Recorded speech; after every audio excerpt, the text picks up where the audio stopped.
Forget the towering monuments and the gold-laden sarcophagi. Put aside the image of the desert queen, the seductress of Rome. To truly understand ancient Egypt, you must first forget everything you think you know. We begin not with a pharaoh, but with a piece of cloth, a fragment of linen discovered deep within a pre-dynastic grave near the Delta, dating back to roughly 5000 BCE. This small, unassuming piece of fiber is dyed a vibrant, stable red. Why does this matter? Because to achieve that specific deep color, a hue that would not fade over 7 millennia, the early Nilotic people had to possess knowledge of an advanced chemical process. They weren't just simple farmers. They were, in a very real sense, the world's first industrial chemists, capable of fixing organic dyes to cotton long before written history began. Egypt, in its immense span of 3,000 years as a coherent state, lasted longer than the time between Cleopatra and ourselves today. It was a civilization so durable, so self-contained, that to truly traverse its history is to walk past the entire story of Greece, Rome, the Middle Ages, and the Renaissance combined. Its stability is the real miracle, far surpassing the height of its pyramids. Our journey today is not a rushed tour of popular monuments. It is a meticulous, deliberate investigation into the specific secrets that made this astonishing permanence possible. We will explore the forgotten economic engine of the earliest settlements, the specific architectural failures that led to the triumph of the step pyramid, and the shocking daily routines of the Egyptian people, the true story of the world's most enduring empire, from the marshlands of the Delta to the final, fatal defiance of its Greek queen. The world has always seen Egypt as a land of magic and mystery. Today, we will treat it as a land of astonishing, verifiable facts. We begin, as they did, with the river. The story of Egypt is fundamentally the story of the Nile River. Nothing else is as important. We call their civilization ancient Egypt, but they called their own country Kemet, meaning the Black Land. This referred not to race, but to the fertile black soil deposited by the annual inundation. Everything outside of this narrow strip of life, the vast sterile desert, was Deshret, the Red Land. The rhythm of Egyptian life was dictated by the predictable cycle of the flood.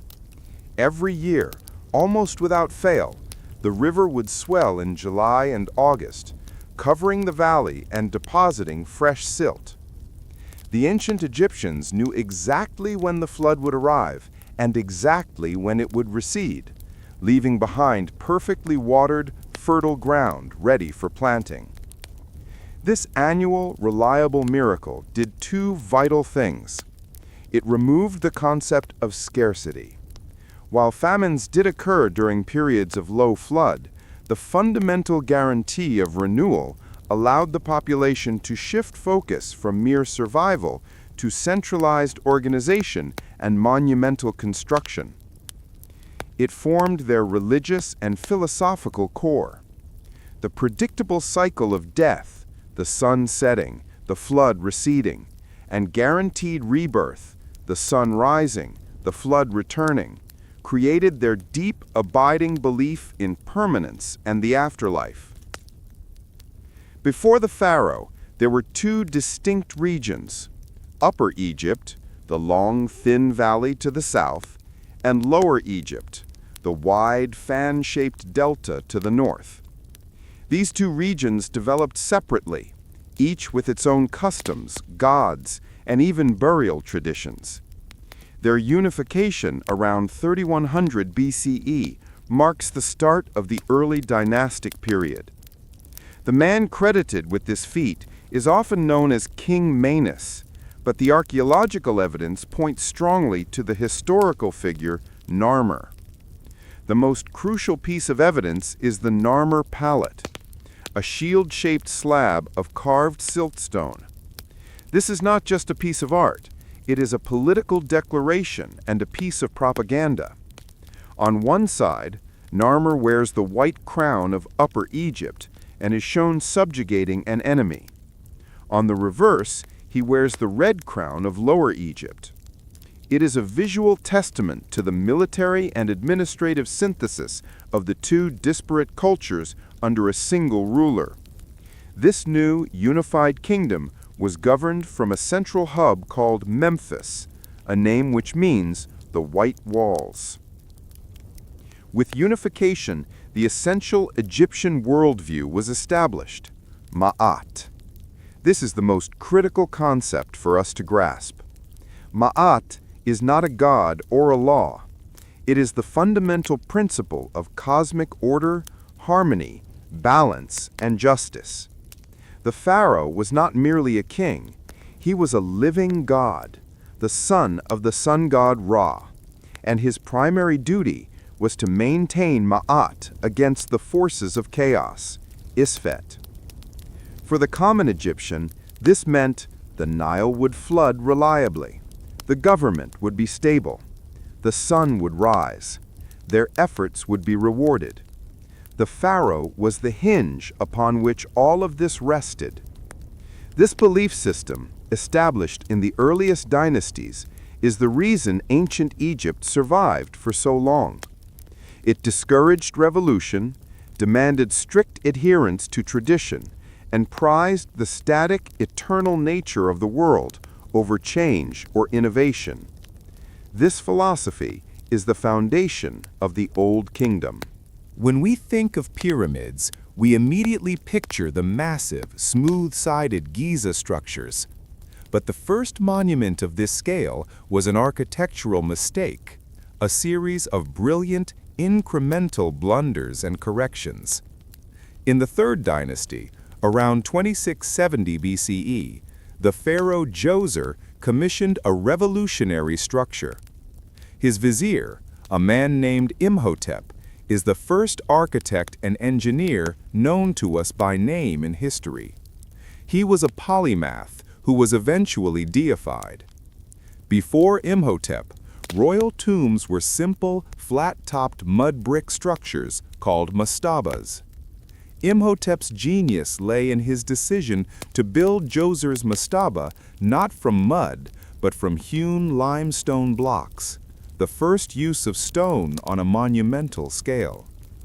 Crucially, Imhotep's vision grew. He initially built a simple mastaba. Then he decided to enlarge it by building a second, smaller mastaba on top of the first, then a third, and a fourth, until he created the iconic step pyramid at Saqqara. It looks nothing like the later Giza pyramids because it represents the moment of invention, the raw trial and error that had to occur before true mastery. The entire complex was a city of stone, designed for Djoser's eternal resurrection. The pharaoh who cemented the smooth-sided pyramid as the lasting symbol of Egypt was Sneferu, the founder of the Fourth Dynasty. Sneferu, more than any other ruler, was the true pyramid engineer. Sneferu completed 3 massive pyramids, each one a lesson in geometry, stress, and logistics. The Meidum Pyramid. Sneferu's first attempt collapsed internally, largely because it was built like the step pyramid, layers leaning inward, but was meant to have a smooth outer casing. This was a catastrophic failure that taught the architects the limits of existing construction methods. The Bent Pyramid. This pyramid at Djoser started steep, but structural integrity was failing halfway up.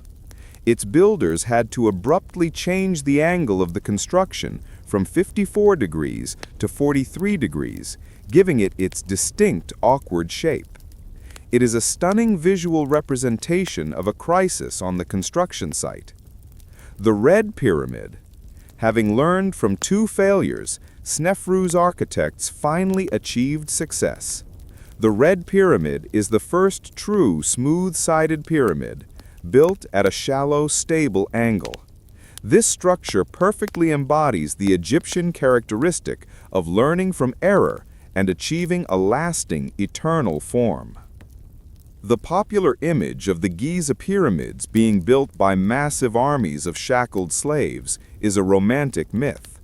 The evidence, from archaeological digs of the workers' cemeteries and towns to the content of the workers' journals, tells a far more complex and interesting story. The core builders were skilled Egyptian workers who lived in organized, permanent settlements, ate well, their diet included meat and fish, and were compensated for their labor. The majority of the seasonal labor came from Egyptian farmers during the annual 3-month inundation of the Nile.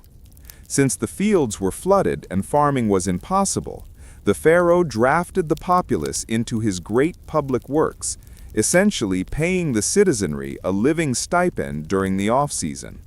This created immense national pride and kept a large portion of the population productive. The Great Pyramid of Khufu alone required the quarrying, transportation, and precise placement of approximately 2.3 million stone blocks, some weighing many tons. This was a logistical challenge of unprecedented scale, solved not by brute force, but by brilliant engineering, utilizing ramps, sledges, and the river itself. To truly appreciate the stability of Egypt, we must look beyond the royal court to the people who made it function. The life of an ordinary Egyptian in the Old Kingdom was one of intense labor, but it was also one marked by a surprising level of domestic sophistication. Hygiene and cosmetics. The Egyptians were obsessed with cleanliness. Both men and women used sophisticated cosmetics, not just for vanity, but for medicinal reasons. The famous kohl eyeliner, for instance, contained lead-based compounds that helped protect the eyes from the scorching sun and repel infectious bacteria. They bathed daily, shaved their heads to prevent lice, and were the likely inventors of toothpaste, grinding together ox hooves, eggshells, and salt. Medicine. Egyptian medicine was highly advanced for its time. We have surgical manuals showing complex procedures. They were adept at setting broken bones and had an understanding of the circulatory system. In fact, many of the surgical tools they used, such as scalpels, forceps, and saws, are eerily similar to instruments used in the 18th and 19th centuries. One of the most astonishing aspects of Old Kingdom society, and a fact that separates it dramatically from contemporary societies like Greece or early Rome, is the legal status of women. The concept of ma'at required balance, and that extended to gender. While society was undeniably patriarchal, Egyptian women enjoyed a range of legal and economic rights that were virtually unheard of in the ancient world. Property rights. A woman could own, buy, and sell property, land, and slaves entirely independently of her husband or father. Legal autonomy. They could inherit wealth, file lawsuits, and appear in court as a witness without a male guardian. Marriage and divorce. Marriage was a civil, not religious contract. Women could initiate divorce proceedings and were legally entitled to a portion of the shared property as laid out in the prenuptial agreement. The woman was the mistress of the house, and while her domain was primarily domestic, her economic power was real. This strong domestic framework was another essential pillar supporting the massive, stable kingdom. The spectacular stability of the Old Kingdom, which had endured for nearly 5 centuries, did not end with a bang, but with a slow, grinding failure of the essential Egyptian premise that the pharaoh maintained cosmic order, or Ma'at. The collapse around 2181 BCE into the First Intermediate Period was brought on by a confluence of 3 factors that eroded the pharaoh's power: climate change and famine. Historical records and sediment cores show a period of prolonged drought and low Nile floods. When the predictable annual miracle failed for years at a time, the people lost faith in the divine power of the pharaoh to keep the balance. The rise of the nomarchs. Over generations, the pharaohs had rewarded loyal regional governors, or nomarchs, with wealth and hereditary titles. These local leaders, responsible for collecting taxes and maintaining irrigation in their provinces, nomes, grew so wealthy and powerful that they became local kings. Decentralization. When the Nile failed, the nomarchs kept resources for their own people rather than sending them to the capital at Memphis. The central government fractured and Egypt dissolved into a series of warring independent principalities. The capital city itself was eventually abandoned. This period of approximately 140 years was characterized by civil strife, with regional armies constantly clashing.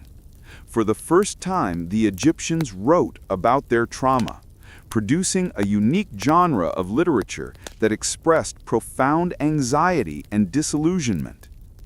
Texts like the Admonitions of Ipuwer and the Teaching for King Merikari paint a picture of total social breakdown. They describe the destruction of archives, peasants usurping nobles, and the desecration of tombs, the ultimate sign of chaotic disrespect for Ma'at. Astonishing fact: during this collapse, the average Egyptian began to believe that the afterlife, previously a privilege reserved for the pharaoh and the elite, was now accessible to all via the cult of Osiris. If the pharaoh couldn't guarantee Ma'at on earth, people took matters into their own spiritual hands. The period only ended when a new, powerful dynasty arose from the city of Thebes in Upper Egypt. The long process of reunification was completed by Mentuhotep II around 2055 BCE, ushering in the Middle Kingdom. The capital was moved south to Thebes, reflecting the new source of power. This era is often called the classical age of Egyptian culture. Having survived the trauma of collapse, the pharaohs of the 12th dynasty were different. They were less divine and more pragmatic rulers. They maintained massive garrisons along the southern border to control gold trade and built fortifications in the delta. They engaged in massive irrigation projects to expand arable land, demonstrating that their legitimacy was now based on administrative competence rather than purely divine decree. The literature of this period is sophisticated and introspective, reflecting a people who understood the fragility of order. The popular story, The Tale of Sinuhe, highlights this new sensibility, following a court official who flees Egypt and longs for the structured, balanced world of home. The Middle Kingdom was a period of prosperity and stability, but it eventually succumbed to the pressures of integration and weakness, leading to the Second Intermediate Period, c. 1650 BCE.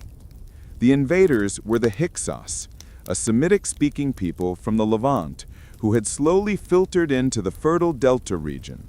When central power waned, the Hyksos consolidated their control over Lower Egypt, establishing their own dynasty and capital at Avaris. This was an unprecedented and humiliating event. Foreigners ruling the sacred Black Land?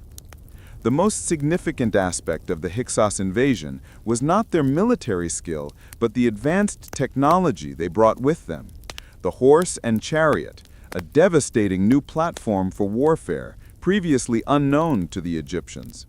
The compound bow, a superior weapon made of wood, sinew, and horn, offering greater range and striking power. Improved metallurgy, bronze weapons and armor that outmatched the Egyptians' traditional copper and stone armaments. The Egyptians confined to the south, in Thebes, were forced to swallow their pride and learn from their conquerors. They spent decades copying and mastering the very tools that had defeated them. This period of humbling adaptation would directly lead to the greatest age of Egyptian power. The revival began with the Theban family of the 17th dynasty. Having mastered the Hyksos' own weapons, Ahmose I successfully expelled the foreigners, destroyed Avaris, and drove them back into the Levant, beginning the glorious New Kingdom, c. 1550 BCE. The lesson learned was simple. To secure Ma'at, Egypt must secure its borders by controlling its neighbors. The resulting New Kingdom was no longer a passive kingdom of the Nile. It was an empire. The early 18th dynasty produced one of history's most complex rulers, Hatshepsut. As a member of the royal family, she initially served as regent for her young stepson, Thutmose III. But rather than simply hand over power, she did something extraordinary. She declared herself pharaoh and took on the full royal regalia, including the male title and the ceremonial false beard. Her reign, c. 1479 to 1458 BCE, was marked not by conquest, but by unprecedented economic enterprise. She is famous for the Punt expedition, an epic trading mission to the legendary land of Punt, likely modern-day Eritrea, Somalia, which returned with exotic goods like frankincense, myrrh, ebony, and live trees. Her magnificent mortuary temple at Deir el-Bahari still stands as a testament to her peaceful power. After Hatshepsut and the great warrior pharaoh Thutmose III, who created the largest Egyptian empire through decisive military campaigns, came the most radical period in Egyptian history.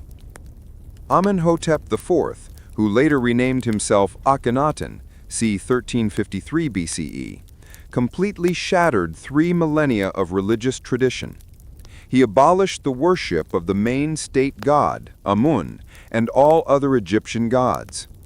He mandated the worship of a single deity, the Aten, the disk of the sun. This was history's first known attempt at state-sponsored monotheism. He moved the capital from Thebes to a new pristine city called Akhenaten, modern Amarna, built specifically for the new cult. This revolution was an economic and political attack on the powerful, wealthy priesthood of Amun, whose power had become a threat to the pharaoh. The upheaval caused immense social and religious stress. Artistic revolution. Because the old religious rules were discarded, the art of the Amarna period became startlingly naturalistic and fluid, depicting the royal family in intimate, even unflattering detail. The monotheistic experiment collapsed shortly after Akhenaten's death. The young successor, initially named Tutankhaten, was convinced by the powerful court officials and priests to renounce his father's revolution. He changed his name to Tutankhamun, living image of Amun, restored the old gods, and moved the capital back to Memphis. Tutankhamun's importance is not in his brief, insignificant reign, but in his burial. His famous intact tomb is a snapshot of the Egyptian court immediately after the Amarna period, providing an unparalleled look at the wealth and material culture of the New Kingdom's restoration. The 19th dynasty was dominated by Ramesses II, c. 1279 to 1213 BCE, known to history as the Great. He was the most prolific builder in Egyptian history, erecting monuments from Abu Simbel to the Delta. His defining moment was the Battle of Kadesh, c. 1274 BCE, against the powerful Hittite Empire in modern-day Syria. The battle. This was the largest chariot battle in recorded history, involving thousands of vehicles. Ramesses, initially ambushed and nearly defeated, rallied his troops in a desperate counterattack to claim a strategic draw. The peace treaty. Crucially, the long, bloody conflict ended with the first fully preserved peace treaty in world history, the Treaty of Kadesh. Written in both Egyptian hieroglyphs and Hittite cuneiform, this treaty established a border, an alliance, and a mutual defense pact. A copy of this treaty hangs in the UN headquarters in New York, a testament to the fact that 3,000 years ago, two great powers chose diplomacy over endless war. The reign of Ramesses III marked the end of the New Kingdom's glorious chapter. As the Bronze Age collapsed across the Mediterranean, a period marked by famine, migration, and the mysterious arrival of the Sea Peoples, Egypt was strained to its breaking point. Though Ramesses III successfully repelled the invaders in a massive land and sea battle, the victory was Pyrrhic. The economy was shattered, the treasury depleted, and the central authority began to fragment once more. The next era, known as the Third Intermediate Period and the subsequent Late Period, around 1070 BCE to 332 BCE, is a slow, methodical story of decline and domination. The Egyptians had finally mastered the tools of empire, but their geographic location, their internal wealth, and their philosophical conservatism made them an irresistible target. The first major foreign dynasty was not an invasion, but an integration. Libyans, who had long served as mercenaries in the Egyptian army, gradually rose to positions of power.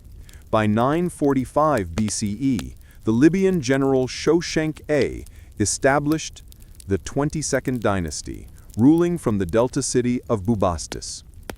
To maintain a fragile balance of power with the Theban priesthood in the south, the Libyan pharaohs pioneered a clever political move. They installed their own daughters as the god's wife of Amun, a powerful religious title that was essentially the de facto ruler of Thebes and the massive Amun estates. These divine adoratrices held immense spiritual and economic power, ensuring that while foreigners ruled, Theban independence was maintained through religious proxy. Perhaps the most astonishing and little-known chapter of this period is the rise of the Nubian, Kushite pharaohs of the 25th dynasty. To the south, in the land of Kush, modern Sudan, a powerful Egyptophile kingdom had developed. They adopted Egyptian customs, gods, and hieroglyphs. When they saw Egypt fragmenting and its sacred traditions being ignored by the northern delta rulers, they saw it not as an opportunity for conquest, but as a mission for religious restoration. The Nubian king Piye marched north, conquering all of Egypt. His successor, Shabaka, moved the capital back to Memphis and actively worked to restore the old temples and traditions, promoting the very Maat that the native Egyptian rulers had neglected. The Black Pharaohs ruled all of Egypt, defending it from external threats. Amazing detail. The Nubian ruler, Taharka, even features in the Bible as Tiraka, king of Kush, where he is credited with fighting the Assyrian king Sennacherib to save Jerusalem, demonstrating the vast reach of this African dynasty.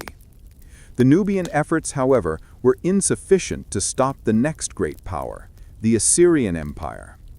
The Assyrians, armed with iron weapons and a ruthless military machine, repeatedly invaded Egypt.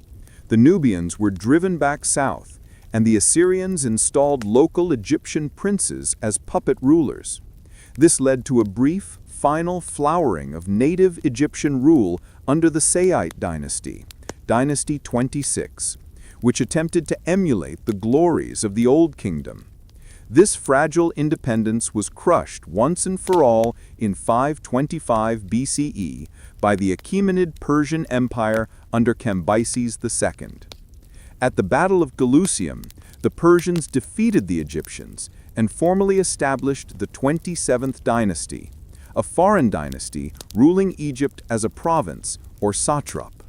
Egyptian history, for all its power and permanence, was now completely subordinate to external imperial powers. For 2 centuries, Egypt was a distant, often restive province of the massive Persian Empire.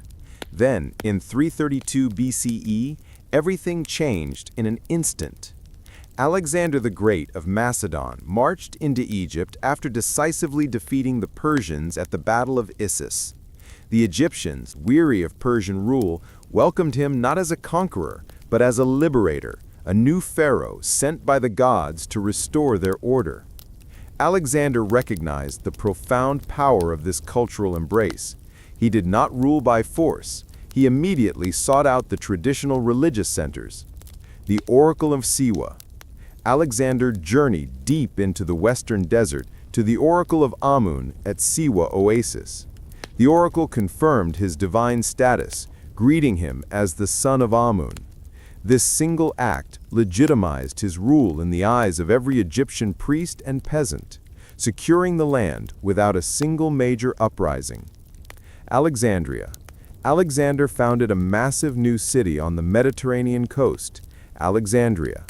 This was not an Egyptian city, it was a Greek one, designed as the new nexus of Hellenic culture, learning, and trade.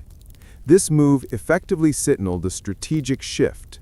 The spiritual heart of Egypt might still be Thebes, but its political and economic brain was now firmly Greek. When Alexander died unexpectedly in 323 BCE, his generals carved up his immense empire. Ptolemy, one of Alexander's most trusted generals, seized Egypt and established the Ptolemaic dynasty, which would rule for nearly 3 centuries. The Ptolemies were Macedonian Greeks who were determined to rule Egypt without becoming Egyptian. They were a foreign elite who spoke Greek, minted Greek coins, and built Greek gymnasiums. They ruled from Alexandria, often ignoring the traditional concerns of the native Egyptian populace. To reinforce their isolation and divine status, the Ptolemies adopted the incestuous marriage traditions of the native pharaohs, often marrying their own siblings. This led to a dynasty rife with court intrigue, assassinations, and chronic paranoia, a toxic environment that eventually produced its most famous and final ruler. The Ptolemies' true legacy lies in their patronage of knowledge. The pharaohs of Alexandria. This massive lighthouse, one of the 7 wonders of the ancient world, was a technological marvel that guided the enormous maritime trade upon which the Ptolemaic wealth depended. The Library of Alexandria, an unparalleled intellectual institution, it aimed to house a copy of every book ever written. It became home to the greatest minds of the Hellenistic world, including Euclid, father of geometry, and Eratosthenes, who accurately calculated the Earth's circumference. The library was a beacon of Greek rationalism, shining over a land rooted in Egyptian tradition. By the 1st century BCE, however, the dynasty was weak.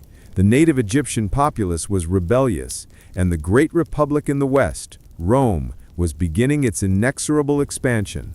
The final act of this 3,000-year story would be a high-stakes collision between 2 civilizations, fought on the body of a single brilliant woman.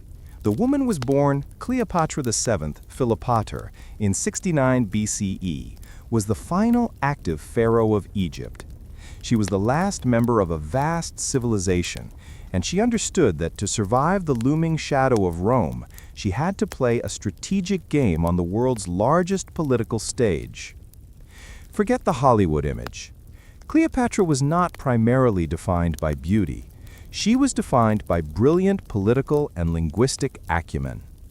Plutarch noted that her charm lay in her compelling conversation, her voice, and her ability to adapt to any audience.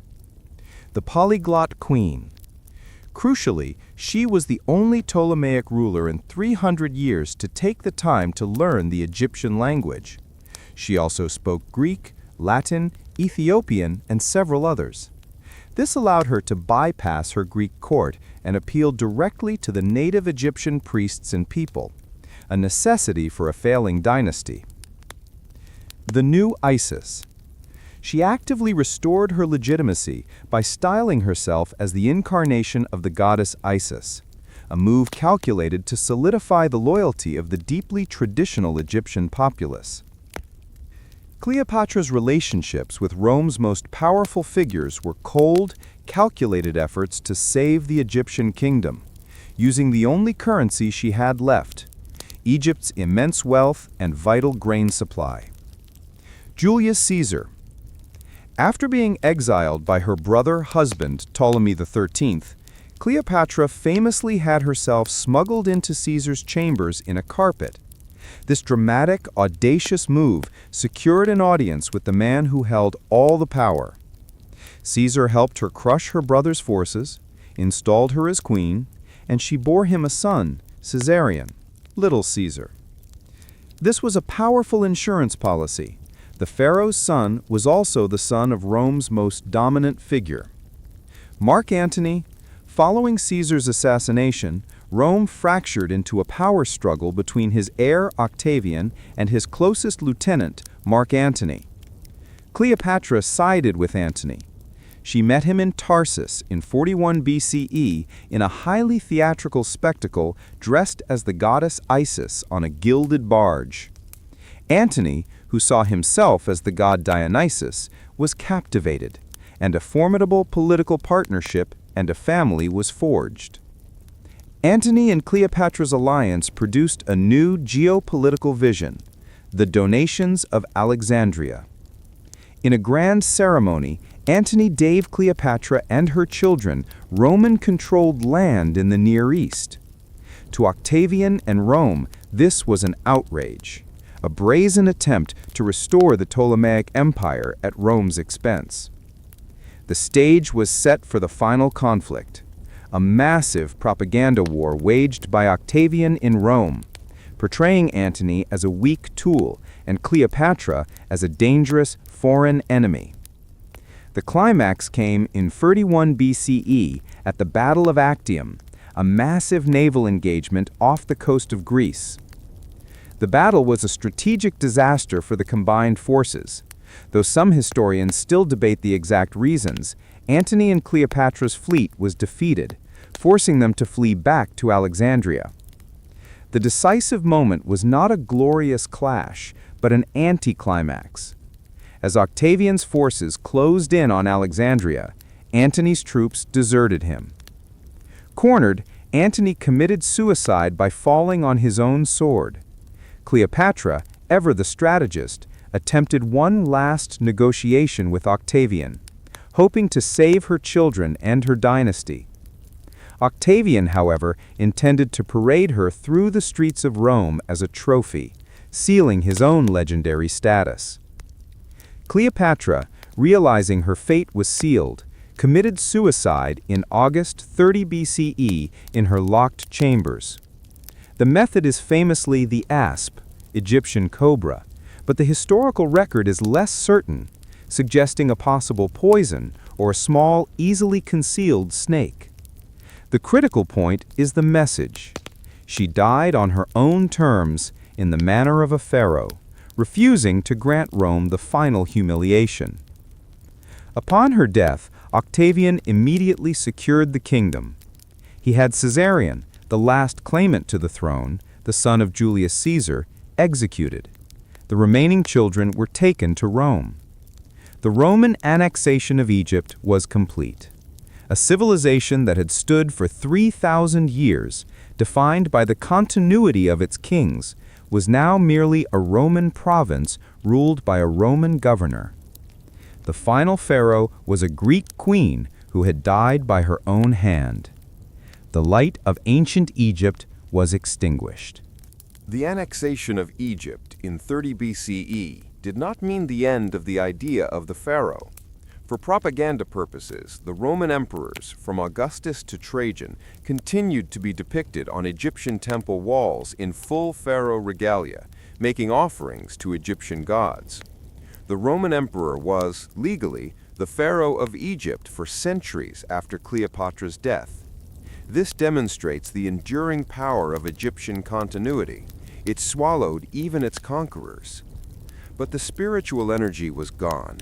Temples fell silent, hieroglyphs became a lost language understood only by a few priests, and the focus shifted completely to the new Roman power structure.